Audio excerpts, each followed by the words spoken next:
الحمد لله نحمده ونستعينه ونستغفره ونعوذ بالله من شرور أنفسنا من سيئات أعمالنا من يهد الله فلا مضل له ومن يضلل فلا هادي له أشهد أن لا إله إلا الله وأشهد أن محمدا عبده ورسوله لا نبي بعده أما بعد.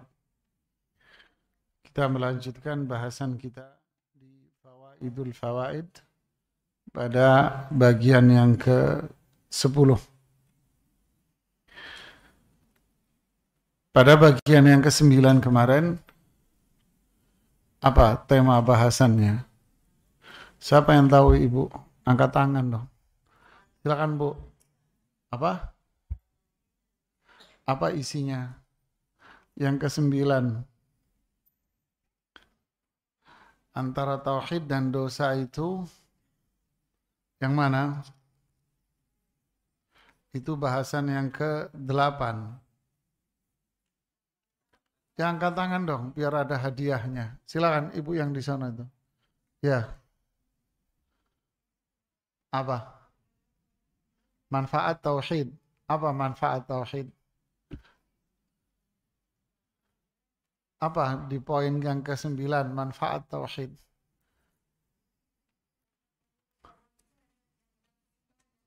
Apaan? Ya, manfaatnya apa? Apa? Apa tadi? Apa, Bu? Sebaik-baik tempat berlindung. Nah, itu manfaatnya. Nah, tafadhali. Dia Bu. Nah.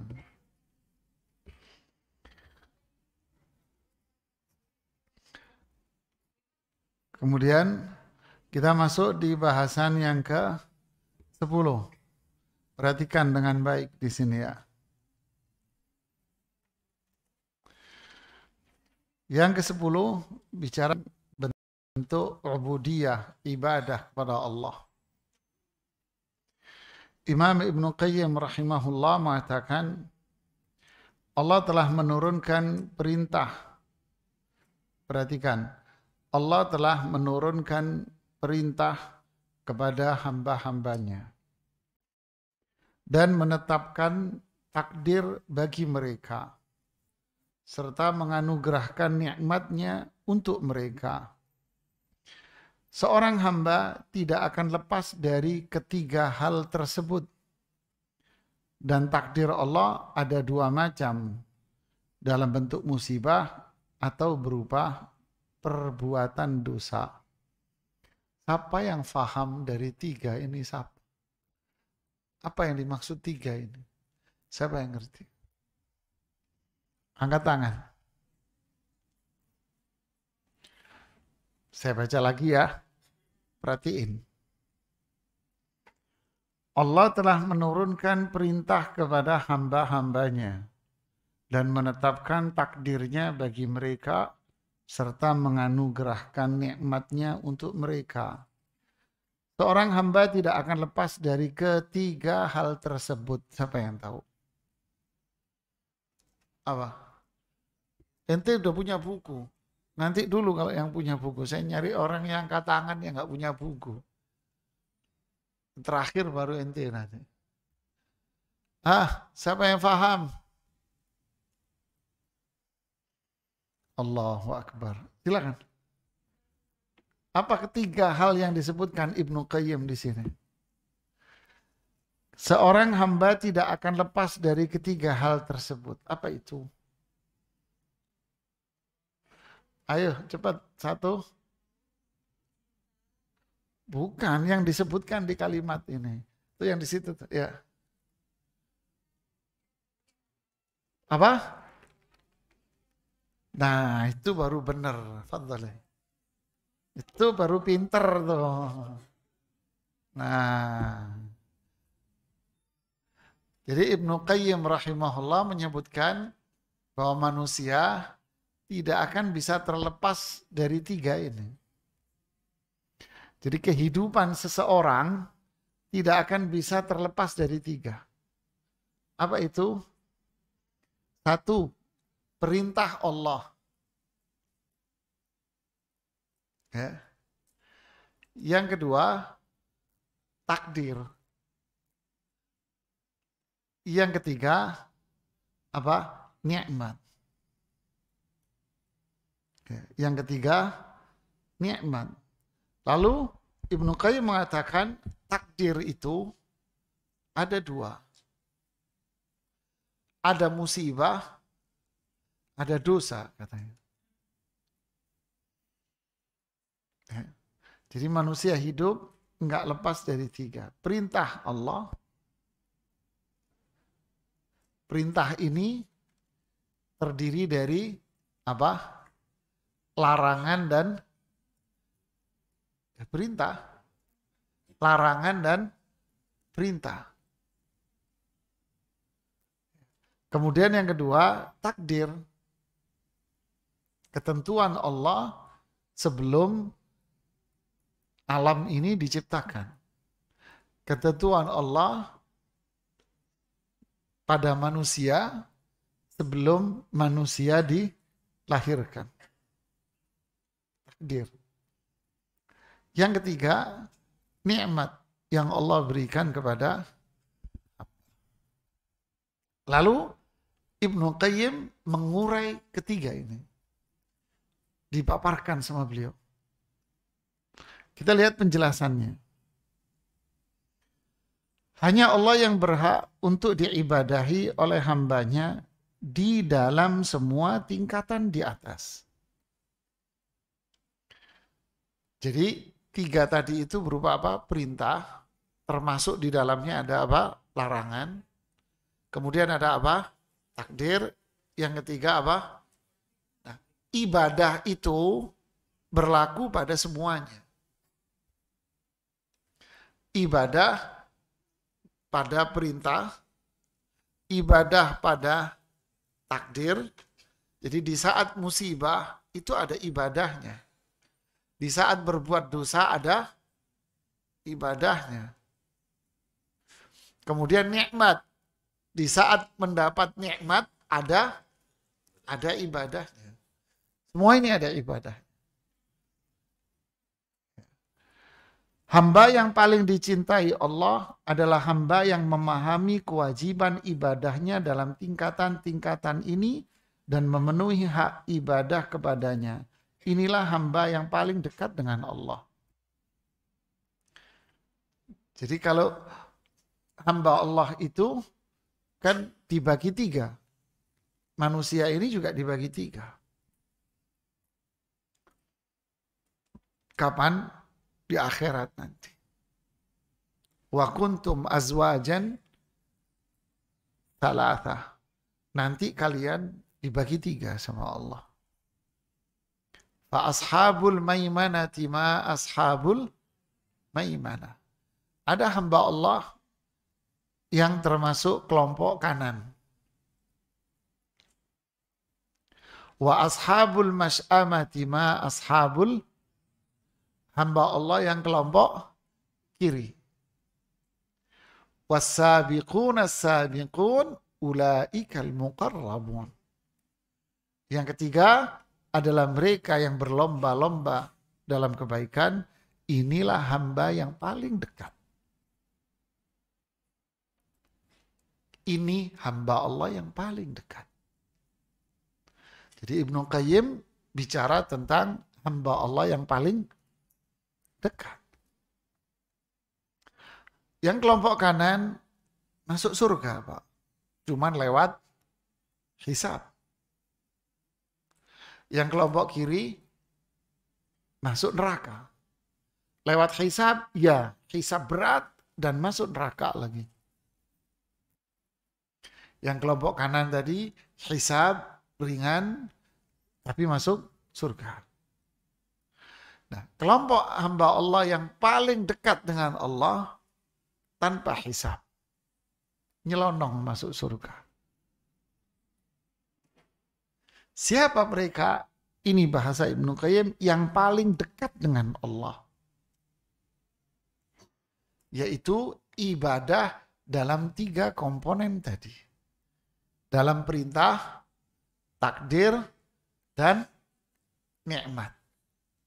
Oke, kita lanjutkan. Sedangkan hamba yang paling jauh dari Allah adalah hamba yang tidak mengetahui kewajiban ibadahnya yang disyariatkannya dalam semua tingkatan itu. Berarti bisa masuk kelompok yang kiri. Na'udzubillah. Oke, yang pertama sekarang. Beribadah kepada Allah pada perintah. Yang pertama. Perintah itu apa sih? Apa perintah itu coba?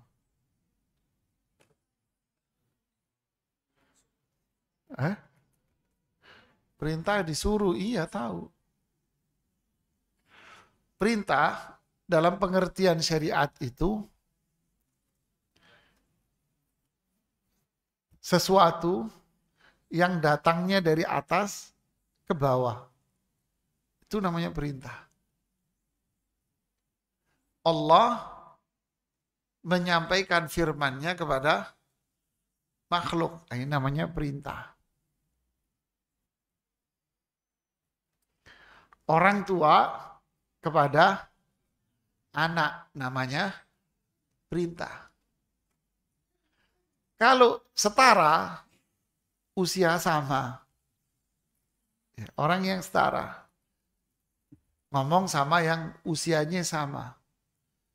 Mas, beliin saya nasi dong di warung. Ini perintah? Bukan. Ini dalam bahasa Arab namanya iltimas. Apa iltimas itu? Kalau bahasa kerennya nyuwun tulung. Apa? Minta tolong. Iltimas, bukan perintah. Saya nggak merintah Anda. Itu setara namanya.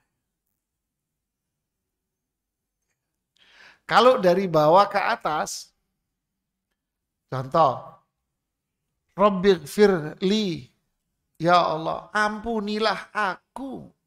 Kalau dalam sisi bahasa, ini bentuk kalimat apa? Perintah. Ini kalimat perintah ini. Rabbighfirli.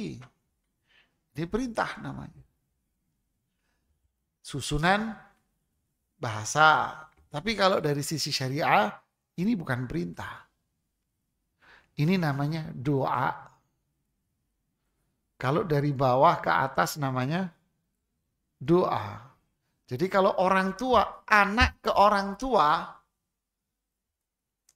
ini bukan merintah. Walaupun terkadang susunan katanya secara bahasa, ya ntar beliin kue ya di situ. Ini anak nggak nyuruh bapaknya. Jadi kalau bapaknya nggak beliin dia kue, nggak boleh marah kamu. Karena kamu tidak memerintah orang tuamu. Namanya doa. Paham? Ini dari pandangan syariat. Lihat indahnya syariat menilai.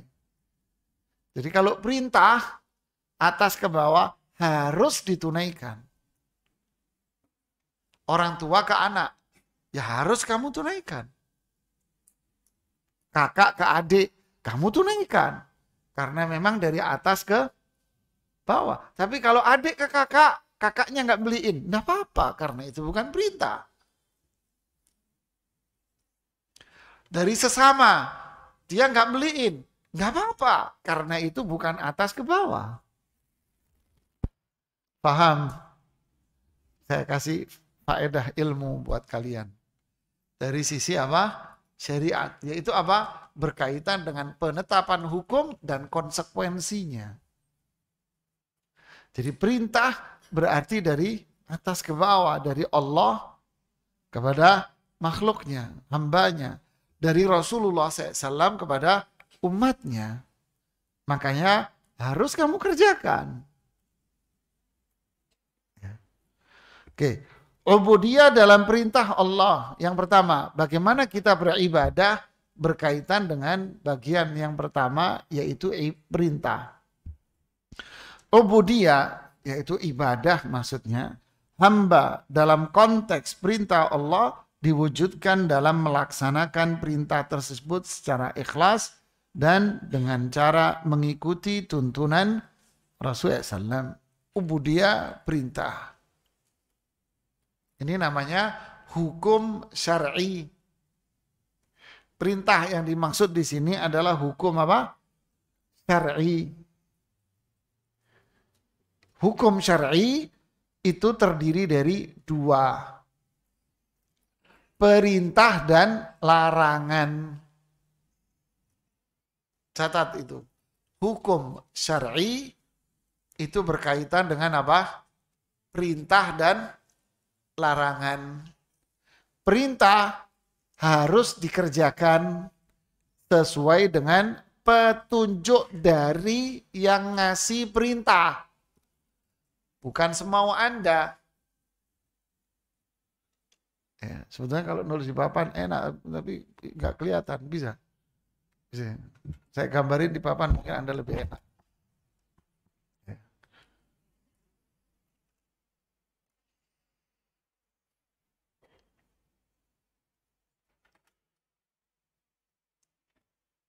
Pulpen di mic pulpen sama pulpen anu spidol apa wis pensiun semua pramodel sekolah gede mau pensiun aku.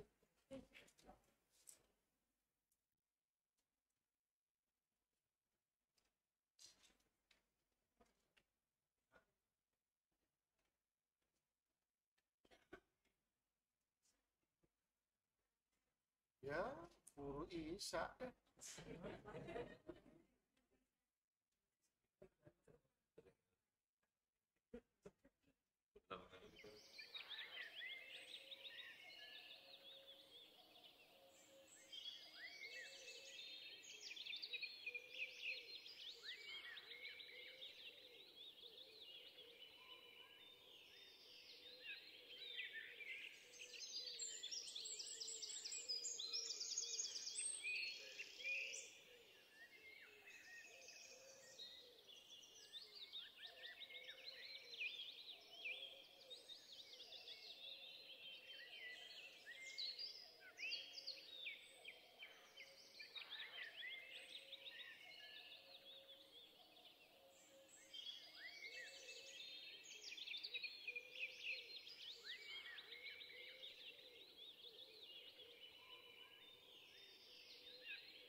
Cek. Ya, jadi hukum ada yang namanya hukum syar'i. Ya, hukum syar'i. Saya tulis di sini hukum syar'i. Syariat. Hukum syar'i ini ada dua. Ya. Yang pertama perintah, yang kedua larangan.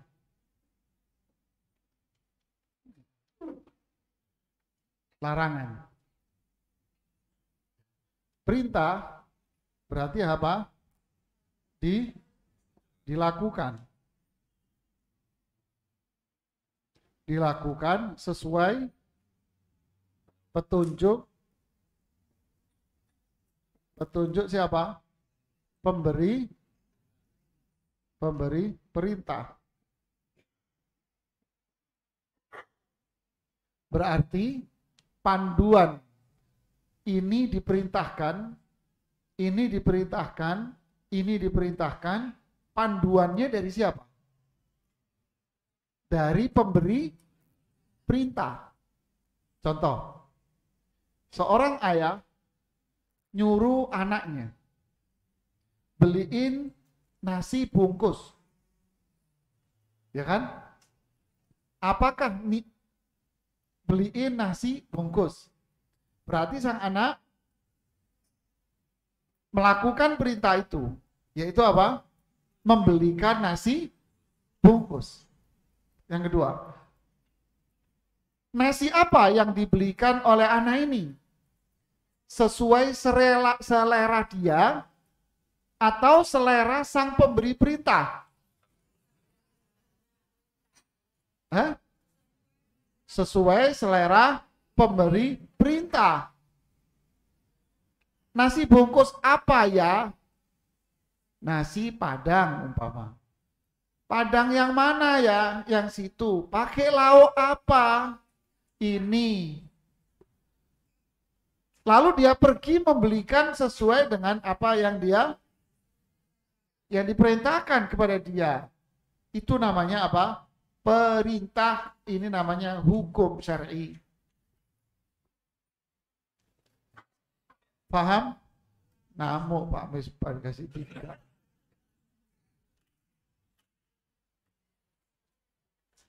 Paham? Jadi panduan bahwa ini perintah, yang ini perintah, yang ini perintah dari sang pemberi. Berarti apakah boleh yang disuruh ini melakukan perintah sesuai dengan selera dia? Ayahnya orang Padang. Nak, beliin nasi bungkus. Ya, dibeliin apa? Budek sama dia. Karena ibunya orang Jogja. Umpamanya. Apakah sang ayah bakal makan dan nerima? Enggak. Enggak mau, kamu aja yang makan. Ayah enggak mau. Gitu kan? Nah, ini namanya perintah. Larangan. Berarti larangan ini diapain? Ditinggalkan.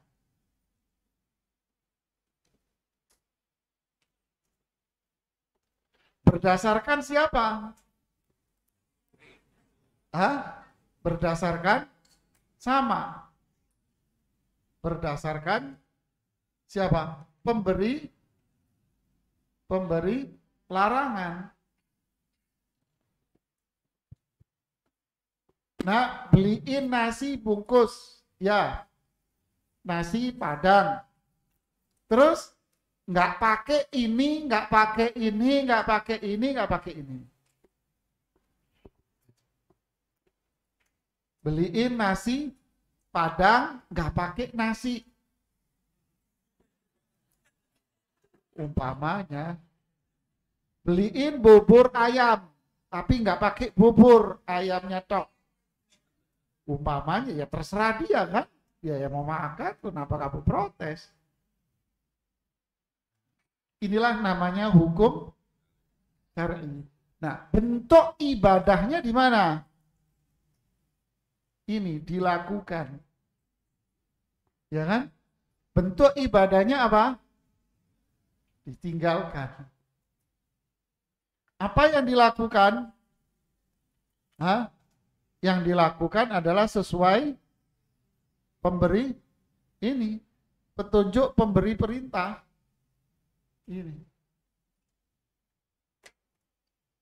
Nah, inilah namanya apa? Ibadah. Ibadah seorang hamba.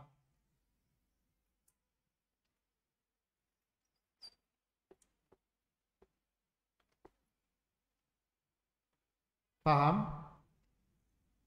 Jadi, kalau ada seorang hamba melakukan sesuatu yang dia maui, berarti yang diperbuat itu apakah disebut dengan hukum? Hah? Paham tidak? Nggak paham. Si ayah menyuruh beli nasi bungkus apa? Padang. Ternyata dia beli gudeg. Umpamanya, apakah yang dia diperbuat oleh anak ini disebut berbuat baik dengan ayah? Hah? Kenapa? Karena yang dia lakukan bukan perintah. Paham? Bukan apa? Bukan perintah. Lantas apa yang dia lakukan itu? Ngarang. Yang disebut bid'ah. Itulah bid'ah, Pak. Jadi orang yang berbuat bid'ah berarti dia tidak melakukan perintah. Dan apa yang dia perbuat bukan hukum syar'i. Berarti bukan ketakwaan. Nah, berarti ini semua namanya apa? Inilah namanya takwa.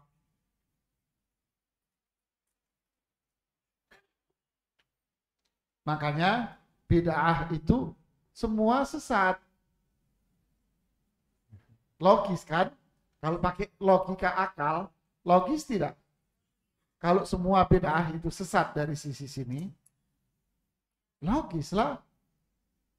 Karena dia melakukan sesuatu yang tidak sesuai dengan perintah. Berarti namanya bukan hukum syar'i. Paham? Kalau pakai tulisan lebih cepat paham.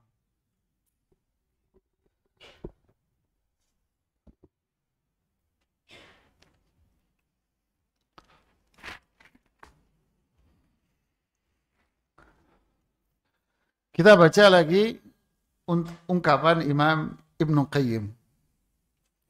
Ubudiyah hamba dalam konteks perintah Allah diwujudkan dengan melaksanakan perintah. Tuh.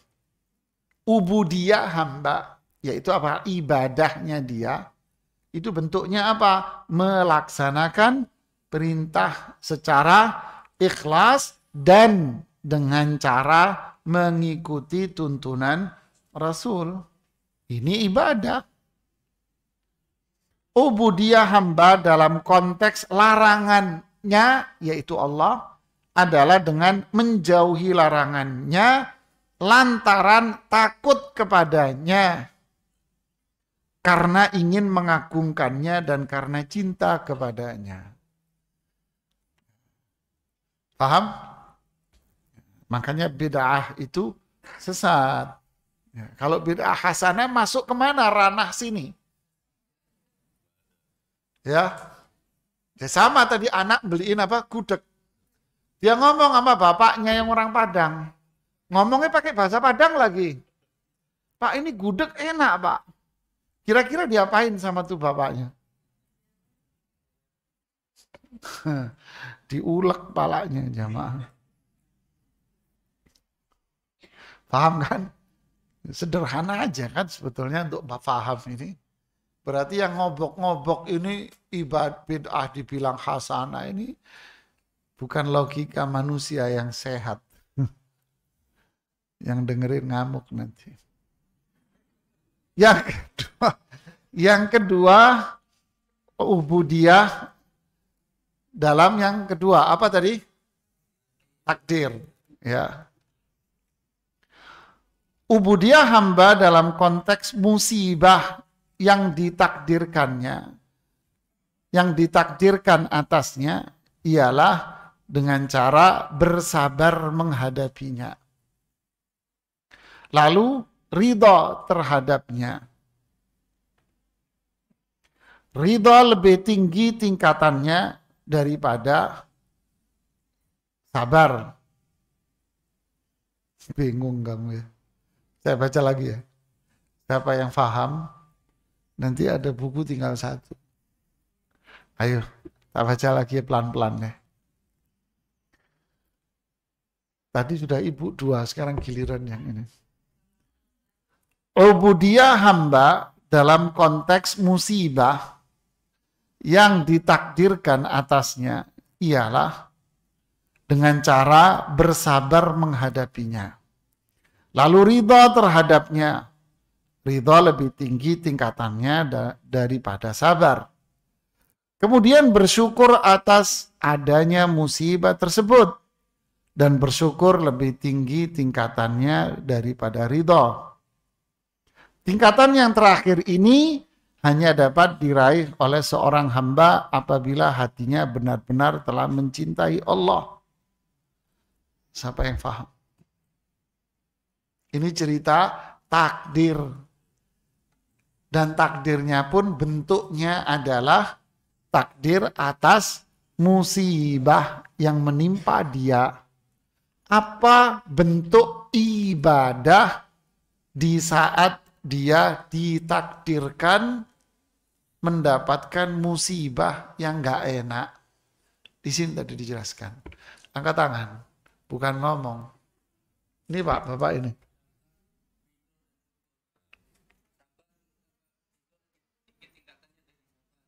Terus, Masya Allah, barakallahu fiik. Ini Pak. Jangan khawatir, di belakang masih ada bukunya. Cuman nggak dikeluarin. Jadi ubudiyah, mana mic-nya mana? Mic-nya tadi mana?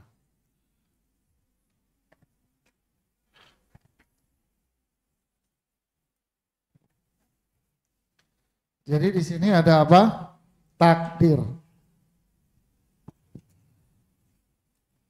Kita tulis di sini ya. Takdir.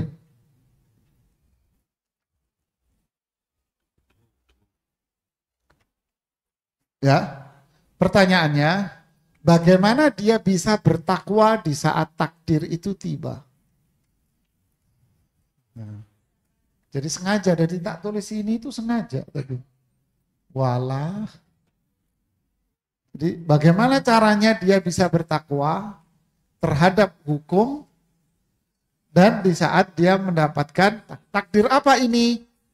Takdir apa itu berbentuk musibah.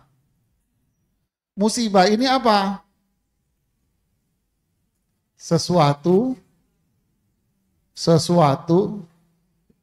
yang dinilai manusia apa? Buruk. Manusia yang menilai ini buruk. Ya, apa bentuk ketakwaannya di sini? Ada 3 tingkatan. Tingkatan yang pertama adalah apa? Sabar. Sabar itu apa? Nerima, bukan. Ridho itu yang nerima. Nah kalau sabar apa? Apa? Menahan diri apa? Menjalani, menahan diri, ikhlas. Apa lagi? Berburuk sangka, nerimo. Ikhtiar apa nih? Ikhtiar ini. Hah? Sabar di sini maknanya adalah tidak mengeluh.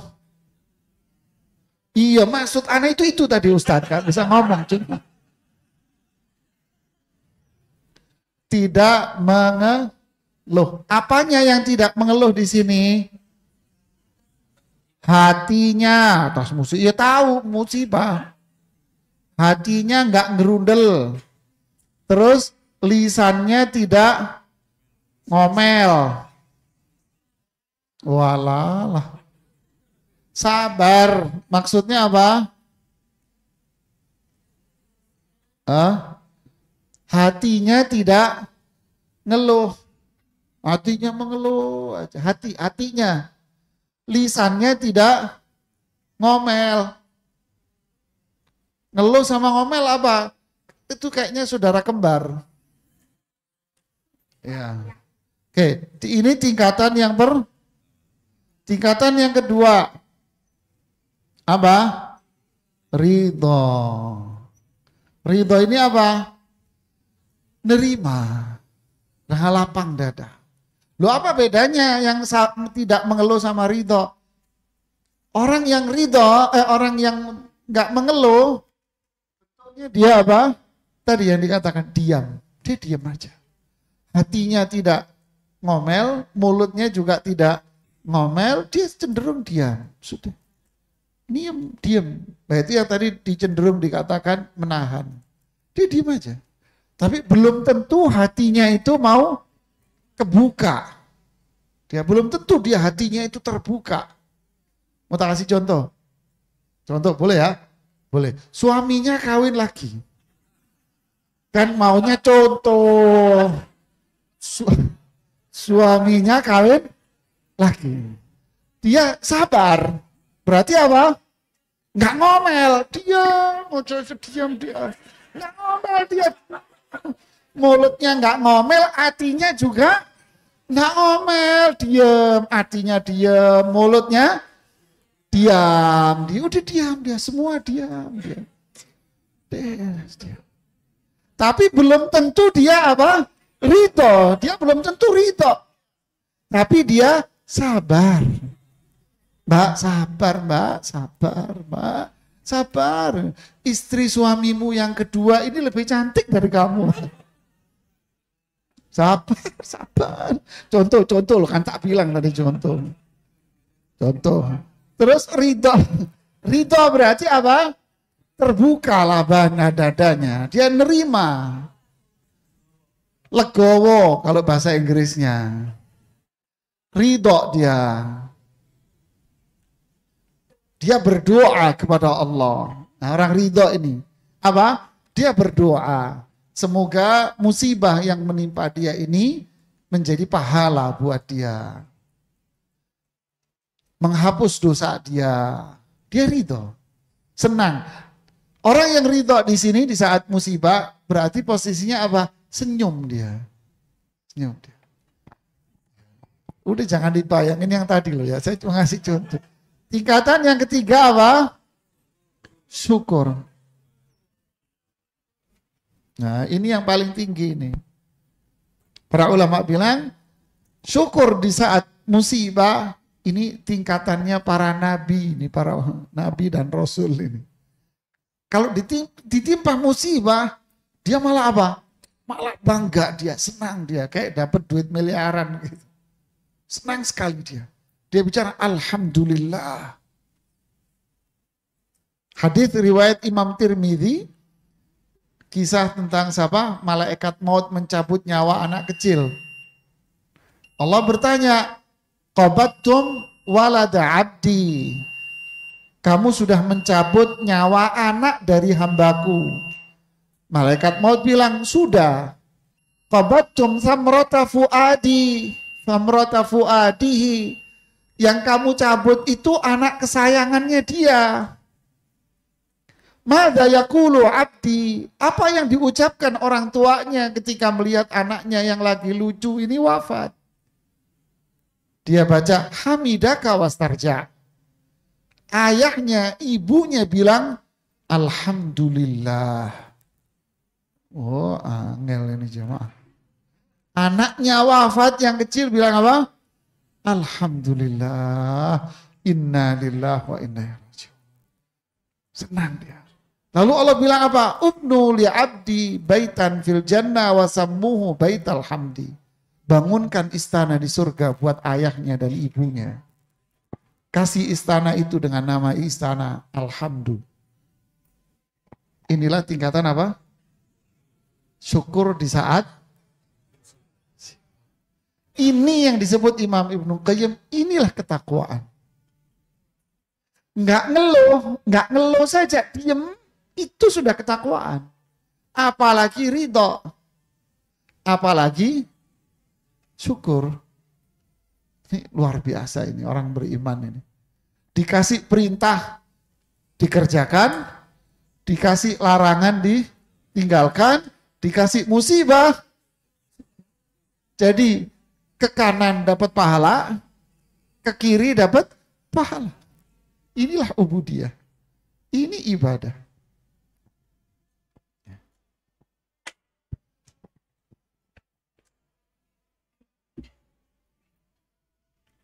Kita dengarkan azan dulu.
Ya, kita lanjutkan.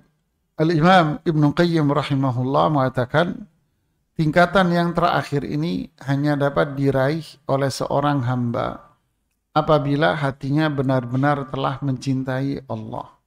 Yang mana? Syukur. Jadi syukur itu tingkatan yang tinggi. Berarti hamba ini hatinya bersih, Pak. Dikasih musibah malah syukur. Bersih banget nih hatinya. Kecintaan sama Allahnya itu tinggi. Loh, apa kaitannya cinta dengan musibah? Cinta kalau sudah menguasai diri seseorang, maka makan tempe pun terasa makan steak, jemaah.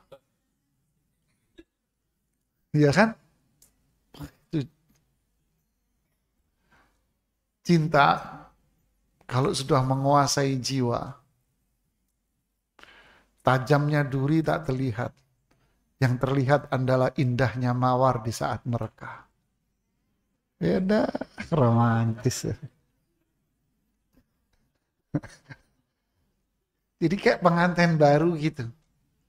Jalan dituntun, kena becek air, hati-hati. Aduh, ya Allah. Jadi kalau cinta menguasai hati, musibah apapun yang menimpa dia, terasa? Sama sekali tak terasa. Tak terasa. Kalau orang hatinya bersih, kata Imam Ibnu Qayyim, di kitab yang lain beliau bilang apa? Kalau ada orang berbuat jahat sama dia, lalu memukul pipi kanannya dia, lalu Ibnu Qayyim mengatakan, pipi kiriku belum kamu tempeleng. Tempelengan lagi yang satu. Kalau bajunya dia ambil, dia akan mengatakan, yang satunya belum kamu ambil. Silahkan diambil.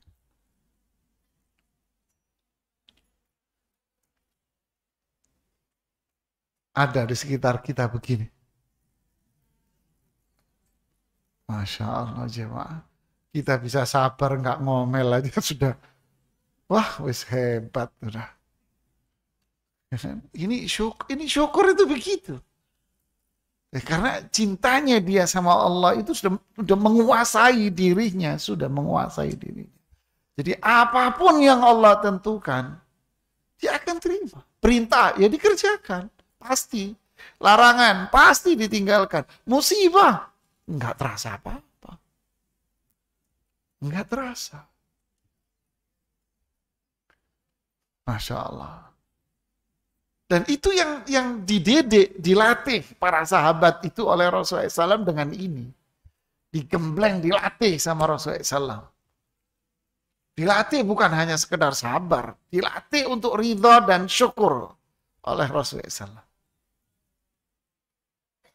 Mulai dari awal Islam, coba lihat. Mereka yang pertama-tama masuk Islam, mereka disiksa. Diintimidasi mereka. Bukan dicela lagi sudah. Bukan dihina lagi. Disiksa. Sampai seorang sahabat menghadap Rasulullah SAW. Ya Rasulullah. Kita ini mampu untuk melawan mereka. Rasulullah bilang apa? Jangan. Enggak boleh. Jangan. Ya, jangan. Belum waktunya. Dilatih mereka sabar. Rasulullah SAW sendiri seperti itu dilakukan. Dan dilatih untuk berkorban malah. Malah disuruh oleh Rasulullah SAW apa? Hijrah. Sudah kamu tinggalin aja. Tinggalin rumahmu, tinggalin kekayaanmu. Ini. Disuruh menikmati sama Rasulullah SAW. Saat perang Tabuk, kehabisan makanan, kering sekali mulutnya, sampai Umar mengatakan, saya mengira leher saya sama badan saya ini sudah lepas.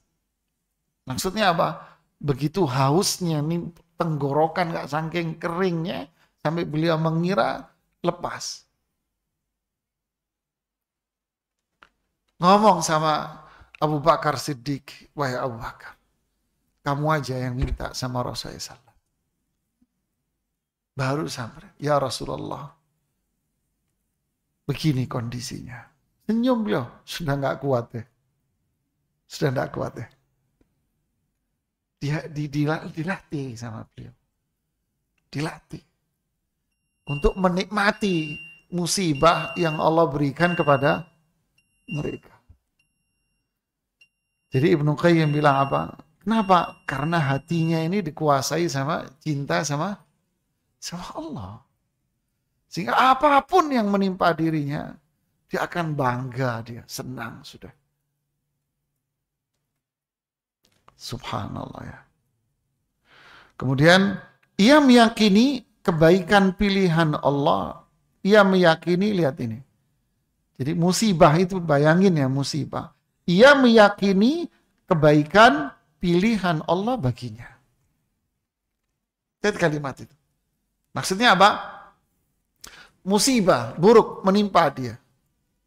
Karena hatinya ini dipenuhi dengan kecintaan kepada Allah yang begitu besar, musibah yang Allah berikan kepada dia, dia menilai apa? Ini kebaikan. Ini kebaikan yang Allah berikan sama saya. Jadi dia menilai musibah ini apa? Ya itu tadi saya kasih contoh. Kecintaan menguasai dirinya. Dikasih tempe dikasih. Dia nganggap apa? Ini steak ini. Ini khas dalam ini. Khas paling dalam ini sudah. Wah nikmat ini, enak ini.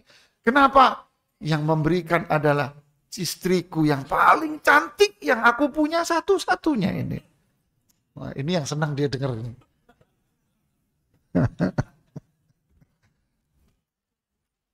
Subhanallah. Ini pandangan seperti ini jemaah. Kita musibahnya kecil, kita anggap sudah seolah-olah itu gunung runtuh ya. Meyakini kebajikan Allah terhadapnya, maksudnya kebaikan. Mengetahui kelembutan Allah padanya. Ya.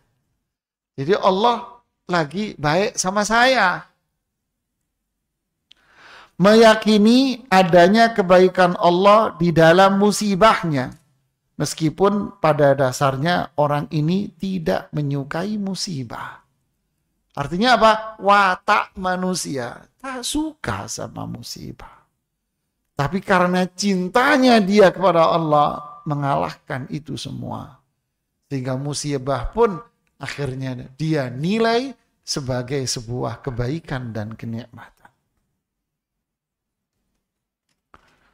Orang kayak gini hidupnya cembetut nggak jemaah? Hah? Oh, enggak, senyum jemaah. Ya itu tadi ditempeleng orang. Terima kasih Pak. Makasih banyak, Masya Allah. Makasih Pak. Sebelah sini belum Pak. Yang nempeleng kabur langsung dia. Ini orang gila ternyata gue. Subhanallah. Wih, ini tingkatan. Benar kalau dikatakan ini hamba Allah yang paling dekat. Wajar nggak kalau masuk surga nyelonong orang kayak gini? Wajar banget. Ini ikhlas, kepatuhan sama Allah tinggi, sama Rasulullah SAW tinggi. Seorang sahabat ditangkap sama Abu Lahab, lupa saya namanya. Di situ ada Abu Lahab, ada yes, pokoknya grup dia. Yang jelas di situ ada Abu Lahab, Abu Jahal, sama Umayyah bin Khalaf. Yang jelas ada mereka ini. Ada Umayyah bin Khalaf. Lalu Umayyah ibnu Khalaf ini hendak mengeksekusi ini sahabat mulia ini. Mau dieksekusi. Dia jongkok, mau dibunuh. Lalu Abu Jahal bilang, mau nggak kamu saya bebasin? Syaratnya satu. Apa? Kamu tuker dirimu dengan Muhammad. Saya bebasin kamu. Dia bilang, apapun yang terjadi pada diri saya, itu jauh lebih mulia daripada suatu keburukan menimpa diri Rasulullah Sallallahu Alaihi Wasallam. Dia mau korban. Yang penting Rasulullah SAW selamat. Ini kecintaan yang luar biasa.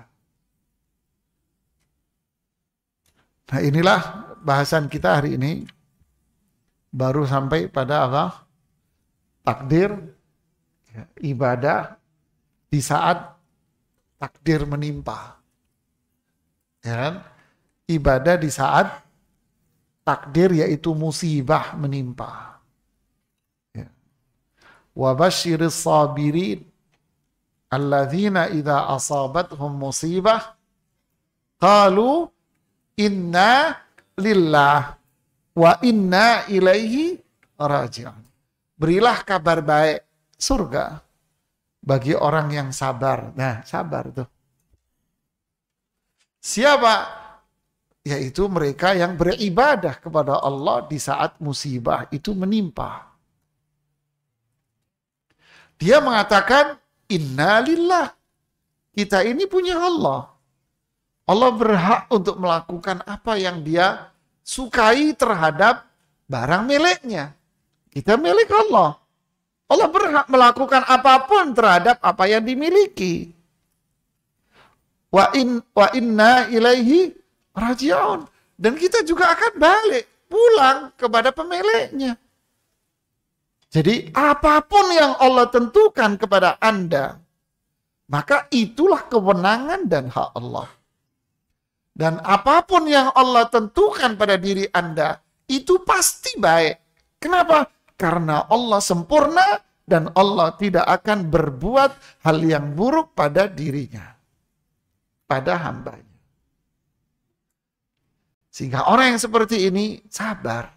Oh ini baik, karena Allah itu pasti baik. Nah itu di bahasan kita yang lalu. Allah ini sempurna kebaikan. Berarti ini baik. Semua ini baik. Makanya dia sabar, ridha, wah sampai syukur dia. Ini luar biasa.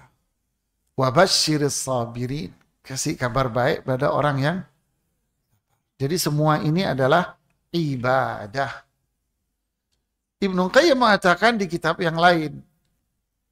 Di kitab Al-Wabil Sayyib. Beliau bilang, ibadah itu bukan hanya berkaitan dengan yang menyenangkan. Tapi ibadah itu juga berkaitan dengan sesuatu yang tidak Anda sukai. Beliau contohkan bersuci. Anda sehat, Anda sakit, tetap Anda ibadah yang namanya wudhu tayamum. Anda senang, Anda sakit, Anda sehat, tetap namanya apa? Wudhu.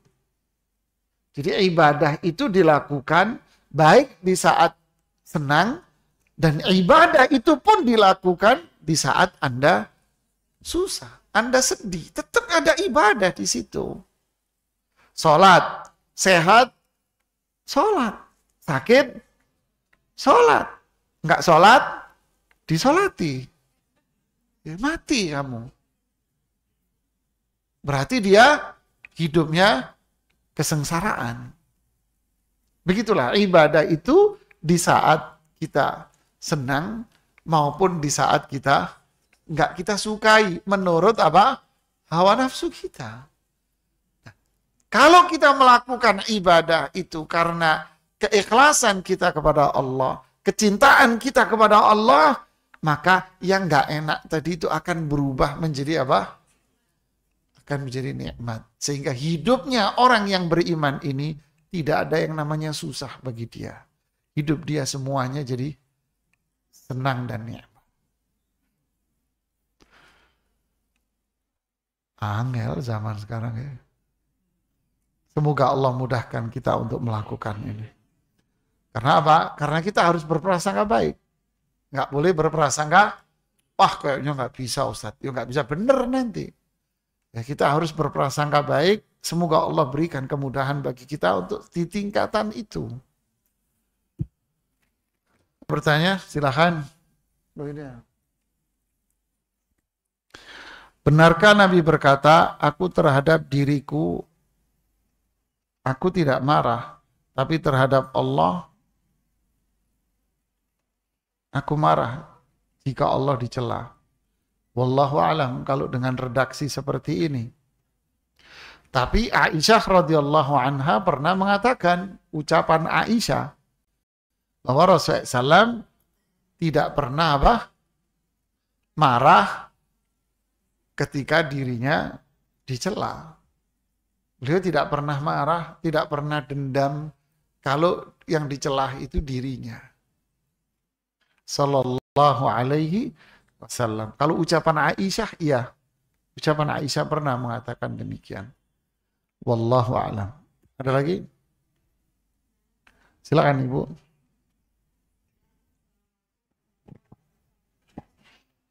Assalamualaikum warahmatullahi wabarakatuh. Ya Ustadz, untuk predikat takwa ini yang dari takdir Allah, baik karena sabar atau ridho atau bersyukur, ini berlaku bagi orang-orang yang mendapatkan musibah pure dari Allah atau karena kezaliman dari orang-orang di sekitarnya atau bahkan dari akibat dosa-dosa atau maksiat yang dia lakukan. Sekian, terima kasih. Ya, bagus pertanyaan Ibu. Musibah ini apa sebetulnya dan dari mana? Yang jelas itu adalah musibah, Bu. Dari manapun itulah musibah. Musibah itu seperti yang dijelaskan dari hadis Hudzaifah Ibnul Yaman, fitnatur rajul fi ahlihi wa malihi, fi ahlihi wa malihi wa waladihi. Fitnah, ujian, cobaan, musibah yang menimpa seseorang itu bisa sumbernya dari harta yang dia miliki. Jadi harta yang dia miliki itu sebab musibah buat dia. Keluarga yang dia miliki, istri yang dia punya, suami yang dia miliki, itu bisa jadi sumber apa? Musibah buat dia. Anak, itu musibah bisa buat dia. Innama amwalukum wa auladukum fitnah. Anak-anak kalian, istri kalian, suami kalian, harta kalian, itu fitnah, ujian, cobaan. Ini bisa sumber fitnah semua. Cobaan. Tetangga bisa sumber musibah. Jadi sekitar kita bisa musibah, Ibu. Musibah dari mana-mana. Makanya tukaffiru has-salatu was-siyam was-sadaqah. Kalau kita sabar, nggak ngeluh, apalagi sampai ridho dan syukur, akhirnya menjadikan dia apa? Menjalankan perintah. Ini satu paket sebetulnya. Menjalankan perintah. Meninggalkan larangan, maka yang disebut musibah itu akhirnya hanya kata orang.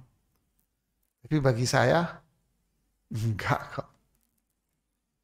Ibarat orang makan makanan, wah pedes banget nih, pedes. Cobain ah, kagak. Kamu aja yang pedes. Enggak kok. Ini bagi kamu. Inilah tingkatan iman, coba. Ya kan? Ajaban li amril mu'min, inna amrahu kullahu khair. Orang beriman ini luar biasa. Semua urusan dia, semuanya baik. Semuanya jadi ketakwaan. Semuanya baik. dapat musibah dia menganggap ini kebaikan, dapat nikmat tambah jadi dia baiknya. Ditempeleng aja suruh nempeleng, apalagi ente gosok-gosok, oh tambah baik dia. Ya kan? Ditempeleng aja, nih satu lagi mas. Apalagi di ente ajak jabat tangan, ente traktir makan, oh tambah baik dia.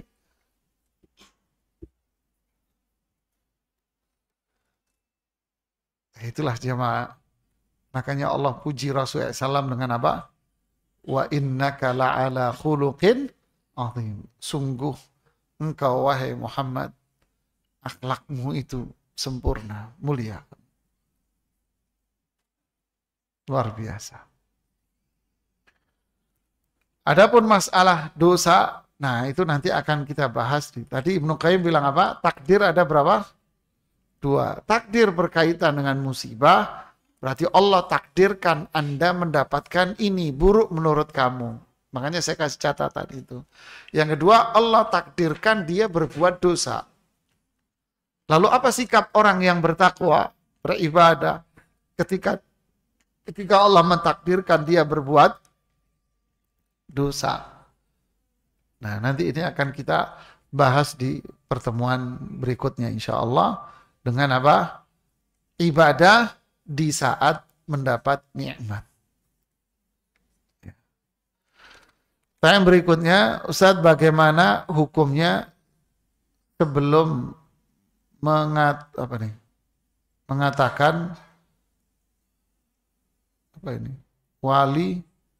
walimahan diadakan tasyakuran, mengundang tetangga membaca doa. Nah, kalau si fulan mau menikahkan anaknya, lalu dia ngundang-undang makan tetangga-tetangga. Dulu di tempat saya gitu, di Jawa Timur, daerah Pasuruan, Kabupaten Pasuruan. Dulu ya, kalau mau ngawinin anaknya, sehari sebelumnya undang-undang. Atau terkadang sehari setelahnya undang-undang makan. Tetangga-tetangga, teman-teman, undang makan-makan. Boleh nggak? Boleh aja, nggak apa-apa. Nggak ada masalah. Fa'amma bi ni'mati rabbika fahadits. Nikmat Allah. Silahkan. Tapi kalau ada plus apa? Sehari sebelumnya diadain maulidan. Baca maulid. Atau baca yasinan. Baca ratib. Baca ini. Baca doa bersama-sama. Nah ini tentu beda caranya. Jadi, karena itu dinilai ibadah. Yang tidak ada, nah balik lagi ke konsep yang tadi. Apakah itu perintah dari Allah dan Rasulnya? Tidak. Tapi kalau Anda ngajak tetangga makan-makan, tidak ada masalah. Karena tidak ada unsur apa? Ini cuma ungkapan saya senang atas nikmat yang Allah berikan kepada saya. Lalu saya ingin berbuat baik sama orang dengan cara begini. Oke, ada lagi? Silakan, Mas.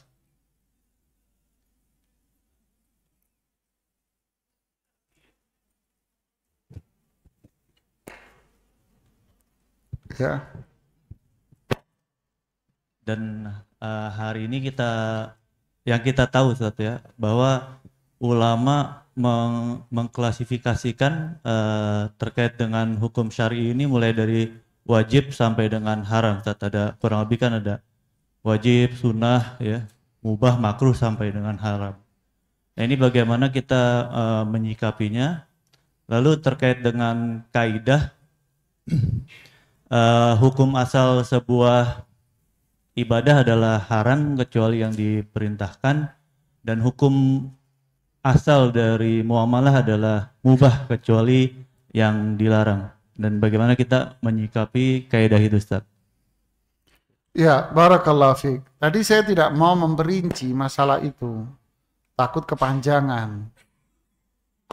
Tapi kalau ditanya, ya saya jawab. Perintah yang dicatat di papan tulis tadi itu, ya, itu terbagi jadi dua.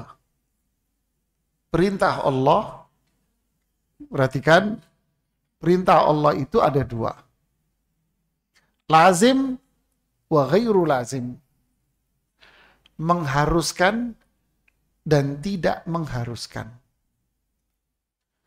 Perintah yang sifatnya mengharuskan, itulah yang namanya wajib. Berarti harus dilaksanakan. Jika tidak, berdosa Anda. Perintah yang sifatnya tidak mengharuskan, berarti apa? Perintah Anda kerjakan, tapi tidak harus. Kalau Anda tinggalkan, ya Anda nggak dosa. Tapi kalau Anda kerjakan, ya mengerjakan perintah Allah, berarti Anda dapat kemuliaan, keberkahan, pahala. Ya, larangan. Larangan juga sama, terbagi jadi dua. Lazim wa ghairu lazim. Mengharuskan untuk ditinggalkan yang namanya haram. Kalau dikerjakan berarti apa? Dosa Anda. Perintah yang sifatnya tidak mengharuskan itu namanya makruh. Berarti ditinggalkannya tidak mengharuskan. Tapi kalau Anda tinggalkan, Anda mulia. Anda dapat keberkahan yang banyak. Itulah klasifikasinya. Kalau tidak ke timur, tidak ke barat, berarti dia posisinya di tengah-tengah. Artinya perintah bukan, larangan bukan, namanya mubah. Makanya mubah itu tidak ada pahala dan tak ada dosa.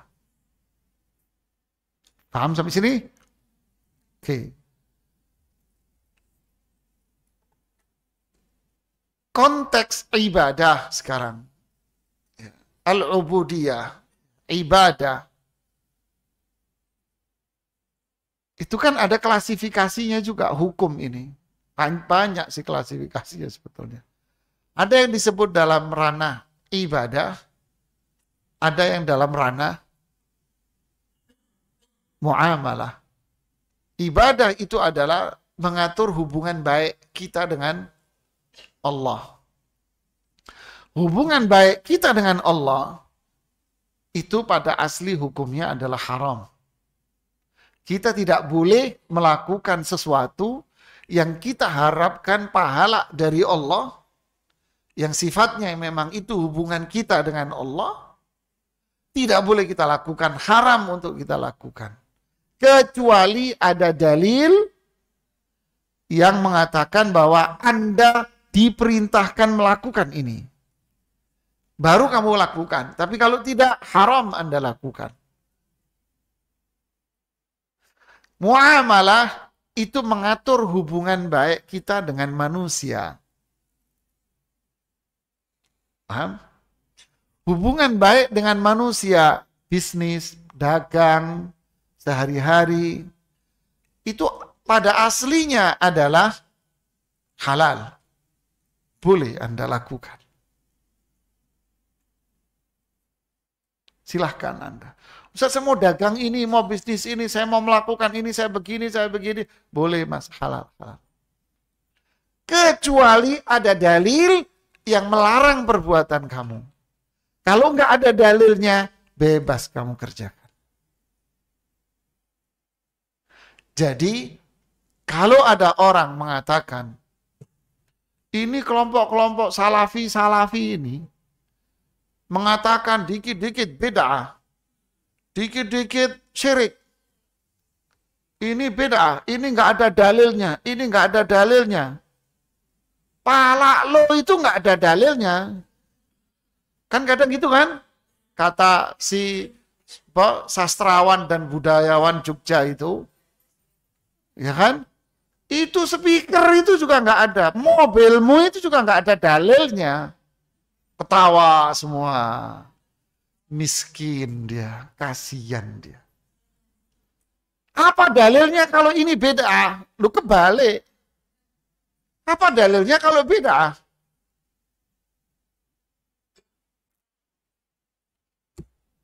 Sekarang motormu, sepedamu, bajumu itu beda semua itu. Naik aja kuda kayak zaman dulu, naik ontak aja kamu. Kesian dia. Miskin. Dia nggak ngerti kaidah. Suruh bikin lagu aja dia. Jangan komentar hukum. Jangan. Hukum ada kaidahnya, Bang. Hukum ada kaidahnya, Mas. Hubungan kita dengan manusia, urusan duniawi, itu halal. Nggak usah nanya dalil kamu. Mau pasang mikrofon, mau pakai baju, mau pakai ini, nggak ada dalilnya boleh. Selama Anda tidak menerjang larangannya. Selama tidak ada dalil yang melarang boleh. Tapi kalau ibadah Anda kepada Allah, kita berdoa, meminta kepada Allah sesuatu, maka harus ikhlas dan harus ada dalilnya. Kalau tidak ada dalil, berarti kembali kepada hukum asli bahwa itu adalah haram. Bedain ini. Kita akan enak memilah dan memilihnya. Kalau enggak, kacau nanti semuanya. Paham, Mas? Jadi kayak kemarin saya pengajian di satu masjid, kemarin malam. Ustadz, apa dalilnya kalau sholawat nariyah itu beda? Titik kelemahannya di mana, Ustadz? Apa kelemahan dia di situ? Tolong jelaskan, sehingga Anda mengatakan ini beda. Saya jawab, cukup dengan saya satu menjawab, bahwa itu tidak ada di zaman Nabi. Rasulullah tidak pernah ngajarin. Sahabat tak pernah ngajarin. Tabi'in tak pernah ngajarin, itu udah cukup. Walaupun kalimatnya indah. Walaupun susunan katanya indah. Berarti apa? Apakah itu perintah? Kalau ini bukan perintah, berarti dia bukan hukum syar'i. Bukan hukum. Kalau dia bukan hukum, berarti bukan perintah, berarti apakah boleh kita lakukan?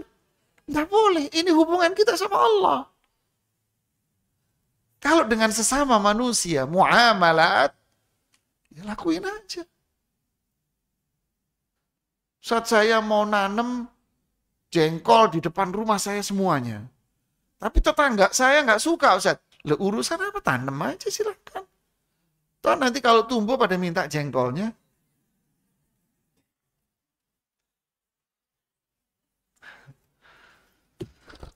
Allahu Akbar, aneh-aneh manusia. Ini kalau nggak paham dalil, ya. Ngacak-ngacak, ngawur nanti akhirnya. Ada lagi satu orang Gus di toko ini.